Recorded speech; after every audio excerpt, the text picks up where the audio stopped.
demeurer vierge malgré son accouchement et son mariage avec Joseph.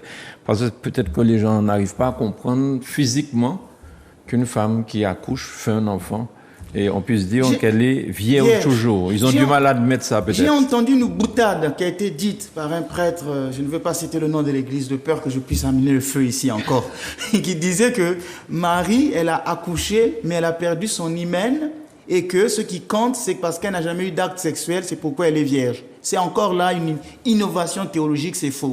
Marie même en accouchant, elle a gardé sa virginité parce qu'elle est vierge avant, pendant et après. Donc les trois dimensions, c'est pourquoi sur les icônes de la Vierge, on voit toujours 3 étoiles sur elle, qui montrent qu'elle est vierge avant, pendant et après. Avant, tout le monde le sait. Mais comment peut-elle accoucher? Pendant l'accouchement, peut-elle garder sa virginité? Eh bien, parce que la naissance du Christ est une naissance réelle, mais miraculeuse.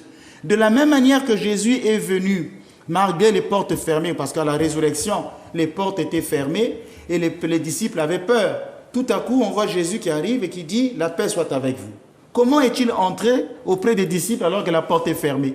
Et les pères de l'Église disent que mais de la même manière qu'il est venu porte fermée, de la même manière il est venu dans le monde malgré les portes fermées de la Vierge Marie. Donc le Christ est venu dans ce monde de manière miraculeuse. Et c'est ce qui fait qu'il soit vraiment Dieu. Parce que si Jésus était venu comme tous les hommes, il n'aurait pas été Dieu. C'est pourquoi Saint Augustin, cet Africain, évêque africain que j'aime beaucoup, disait ceci. Si Dieu devait naître, il ne pouvait naître que d'une vierge. Et si une vierge devait enfanter, il ne pouvait enfanter que Dieu. Si Dieu devait naître, il ne pouvait naître que d'une vierge.